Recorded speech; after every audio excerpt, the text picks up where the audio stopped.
अगर आपके बाल किसी भी कारणवश टूट गए हैं जिसकी वजह से आपकी डेंसिटी जो है वो हाफ हो गई है, तो आज उसी के रिगार्डिंग मैं एक हेयर ट्रांसफॉर्मेशन सीरीज लेकर आई हूँ जिससे आपके बाल थिन से थिक में बदल जाएंगे। चलिए बात करते हैं।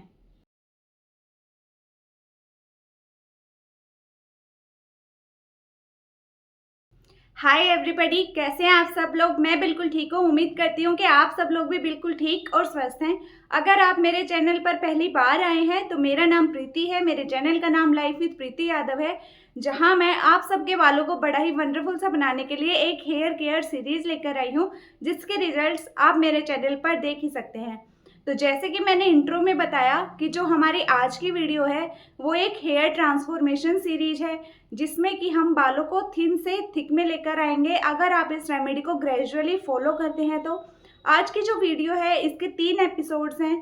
फर्स्ट एपिसोड इसका जो कि आज मंडे को आया है, सेकंड एपिसोड इसका वेडनेसडे को आएगा और थर्ड एपिसोड इसका फ्राइडे को आएगा। अगर आपके बालों की डेंसिटी किसी भी कारणवश कम हुई है, या तो आपने पहले कोई केमिकल ट्रीटमेंट लिया है या फिर आप रूट टचअप्स करवाते रहे हैं, डाई करवाया है, हेयर कलर करवाया है, जिसकी वजह से आपकी डेंसिटी बहुत ज़्यादा इफेक्ट हुई है, तो हम आज उसी को रिवाइव करने वाले हैं। बहुत से लोगों को ये वहम होता है कि जो रूट टचअप्स और जो हेयर स्पा वो लोग करवा रहे हैं वो उनके बालों को काफ़ी हेल्दी कर रहा है। देखिए, जब तक आप उन ट्रीटमेंट्स को लेते रहते हैं तब तक वो आपके लिए बहुत अच्छे हैं, लेकिन जैसे ही आप उनको लेना बंद कर देंगे तब आप देखिएगा कि आपके बाल कैसे हो जाएंगे। और हम पूरे जीवन भर तो उन ट्रीटमेंट्स को नहीं ले सकते हैं क्योंकि वो काफ़ी ज़्यादा एक्सपेंसिव होते हैं। उसके साथ ही जो लोग कलर करवाते हैं अपने बालों को, एक बारी जब उनका कलर जो है वो फेड होना स्टार्ट हो जाता है, कलर का एक टाइम पीरियड होता है कि इतने टाइम तक वो हमारे बालों में टिकेगा, तो जब वो कलर का टाइम पीरियड ख़त्म हो जाता है तो एक बारी आप उनके बालों को देखिएगा कि उनके बालों की कंडीशन क्या हो जाती है। और अगर आप उन लोगों में से हैं जो कि ये सब केमिकल ट्रीटमेंट लेके थक चुके हैं, अब वो अपने बालों को वापस से ठीक करना चाहते हैं लेकिन वापस से ठीक हो नहीं पा रहे हैं, ना ही कोई रेमेडी उनके बालों में काम कर रही है, तो एक बारी आप इस सीरीज़ को पूरा फॉलो करके देखिए। और फिर इस सीरीज़ को करने के लिए आपको बेहद पेशेंस रखना पड़ेगा, बहुत पॉजिटिव रहकर आपको ये फॉलो करना है, एक बहुत अच्छे डिसिप्लिन वे में करना है, अपने बालों को समझना है कि किस रीज़न से हमारी हेयर ग्रोथ नहीं हो रही है और पूरा टाइम देना है। कोशिश करिएगा कि जब तक आप ये रेमेडी फॉलो कर रहे हैं तब तक कोई भी केमिकल चीज़ अपने बालों में यूज़ ना करें। आप शैम्पू कर सकते हैं लेकिन कोई भी हेयर मास्क केमिकल वाला, कोई भी हेयर कंडीशनर या कोई भी हेयर सीरम आपको नहीं लगानी है। कोशिश करिएगा जितना हो सके उतना कम करने की कोशिश करिएगा। तो चलिए हमारी इस सीरीज़ के एपिसोड 1 के पहले स्टेप के बारे में हम बात करते हैं। तो सबसे पहला इंग्रेडिएंट जो हमें चाहिए रहेगा वो है फ्लैक्स सीड्स, यानी कि जिनको हिंदी में अलसी के बीज भी कहते हैं। मेरे चैनल की सबसे फर्स्ट वीडियो जो है वो फ्लैक्स सीड्स के ऊपर है। उसके बाद में मैं 3 से 4 रेमेडी ऐसी शेयर कर चुकी हूँ जिसमें मैंने फ्लैक्स सीड्स का यूज़ किया है, क्योंकि ये बालों के लिए मैजिक होते हैं। चाहे आपके बाल कितने ही डैमेज हो चुके हैं, ये उन बालों को न्यूट्रल कर देता है, क्योंकि इसकी जो खुद की प्रॉपर्टी है वो भी न्यूट्रल है। ये इतना ज़्यादा पोटेंट होता है कि जब भी ये पानी के कांटेक्ट में आता है तो ये उसको जेल में कन्वर्ट कर देता है। इसके अंदर वो सारी चीज़ें हैं, सारे न्यूट्रिएंट्स हैं जो हमारे बालों को चाहिए होते हैं। ये हमारी स्कैल्प और बालों की लेंथ चाहे वो कितनी ही डैमेज हो उसको बहुत अच्छे से रिपेयर करता है। तो फ्लैक्स सीड्स को प्रिपेयर करने के लिए सबसे पहले आपको एक पैन लेना है, उसमें अप्रोक्सीमेटली 1 गिलास पानी का डालना है। जब वो पानी बॉईल होने लग जाए तो उसमें एक बड़ा चम्मच अलसी के बीजों का डालना है। उसको अच्छे से मिक्स कर दीजिए और उसको 8 से 10 मिनट तक अच्छे से बॉईल होने दीजिए। जब वो बॉईल हो जाए और आपको थोड़ी सी फ्रोदी कंसंट्रेशन दिखे ऊपर, फ्रोदी कंसिस्टेंसी दिखे ऊपर, तो आप एक चम्मच से चेक करिए कि उसकी जो कंसिस्टेंसी है वो तार जैसी हो गई है या नहीं, यानी कि जो हमने पानी डाला था वो जेल में तब्दील हुआ कि नहीं। अगर वो जेल में तब्दील हो गया है तो आप एक स्ट्रेनर लीजिए और उसको छान लीजिए।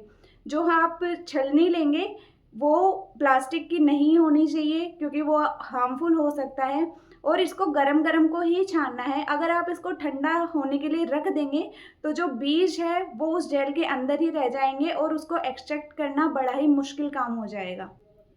फ्लैक्स सीड्स जेल को एक्सट्रैक्ट करने के बाद हमारा आता है सेकंड इंग्रेडिएंट, जो कि है कैस्टर ऑयल।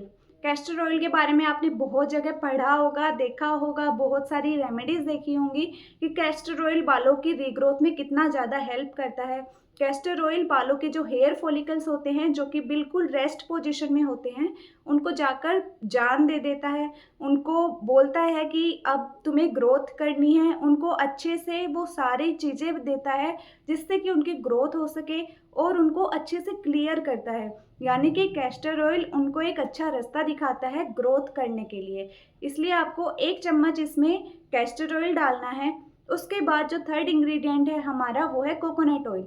कोकोनट ऑयल बालों को बहुत ज़्यादा नरिशमेंट देता है। इसके साथ ही जो हमारे हेयर क्यूटिकल्स होते हैं उनको ये बहुत अच्छा करता है, स्कैल्प को हेल्दी करेगा, साथ में जो हमारी लेंथ है उसको ये काफ़ी स्मूथ बना देगा।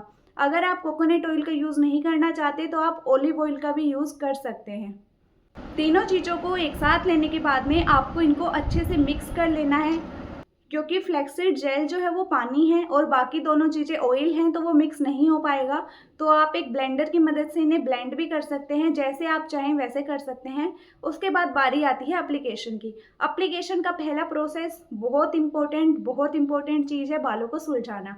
सबसे पहले आप अपने बालों को अच्छे से सुलझा लीजिए, पार्टीशन कर लीजिए। पूरा अच्छे से बालों को सुलझाना है, कहीं पर भी कंघी रुकनी नहीं चाहिए, ताकि जो हमारी रेमेडी है अच्छे से काम करे। जिस लिए हम ये रेमेडी कर रहे हैं हेयर रीग्रोथ के लिए, वो हेयर रीग्रोथ हो सके अच्छे से पूरे बालों में कंघी करिए, पूरा बालों को सुलझा लीजिए। उसके बाद इस जेल की एप्लीकेशन आपको अपने बालों में करनी है। पार्टीशन करके जैसे आप करना चाहें वैसे करिए, या फिर बाउल से डायरेक्ट ऊपर से डाल के पूरे स्कैल्प में मसाज करना चाहते हैं वो भी आप कर सकते हैं। स्कैल्प से लेके पूरा लेंथ तक इस जेल की एप्लीकेशन करनी है, ताकि जो आपके नीचे के बाल डैमेज हो चुके हैं स्प्लिट एंड्स हैं, या फिर वो जल चुके हैं ज़्यादा हीट वाले प्रोडक्ट्स यूज़ करने की वजह से, तो वो भी रिपेयर हो सकें। पूरा प्रोसेस अच्छे से करने के बाद आपको बन बना लेना है। अब बारी आती है कि हमें हेयर वॉश कब करना है। मैंने ये जैसे शाम में लगाया है, तो मैं इसको नेक्स्ट दिन वॉश करने वाली हूँ, क्योंकि नेक्स्ट दिन जब मैं इसको वॉश करूँगी उससे पहले मैं अपने बालों पर एक प्री कंडीशनर या फिर एक हेयर मास्क अप्लाई करने वाली हूँ।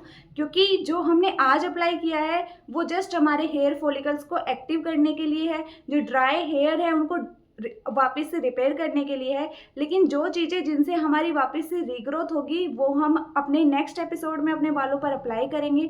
तो कोशिश करिएगा कि आप भी इसको नेक्स्ट डे वॉश करें। और अगर आप इसके लिए बिल्कुल भी कंफर्टेबल नहीं हैं कि इतने देर तक आप कोई भी चीज़ अपने बालों में लगा रहने दें, तो आप आज ही वॉश कर लीजिए। फिर आप 2 दिन का गैप लीजिए और उसके बाद वो आपको हेयर मास्क लगाना है, जो कि हम अगले एपिसोड में करेंगे। आज के लिए इतना ही रखते हैं। अगर आपको मेरी वीडियो अच्छी लगी हो तो चैनल को सब्सक्राइब कर लीजिए, ताकि जो मैं इसका अगला एपिसोड डालूंगी तब भी आपको नोटिफिकेशन मिल जाए। और उसके साथ ही अगर आपके मन में कोई भी डाउट है रेमेडी को लेकर या किसी भी चीज़ को लेकर, तो आप मेरे को कमेंट कर सकते हैं। एक इम्पॉर्टेंट चीज़ जो मैं अपनी वीडियो की स्टार्टिंग में आप लोगों को बताना भूल गई, कि अगर आप ये सीरीज़ मेरे साथ फॉलो कर रहे हैं तो आप अपने बालों का एक बिफोर का पिक्चर लेकर रख लीजिए अपने पास। और जब आप ये रेमेडी जो है पूरा फॉलो कर लेंगे, तीनों स्टेप फॉलो कर लेंगे, उसके बाद आप एक पिक्चर लीजिए और आपको फ़र्क जो है वो दिख जाएगा। अगर आप चाहें तो आप अपने रिजल्ट्स मेरे साथ इंस्टाग्राम पर शेयर कर सकते हैं। इंस्टाग्राम का लिंक आपको मेरी वीडियो के डिस्क्रिप्शन बॉक्स में मिल जाएगा। आज के लिए इतना ही। Bye bye. Thank you so much.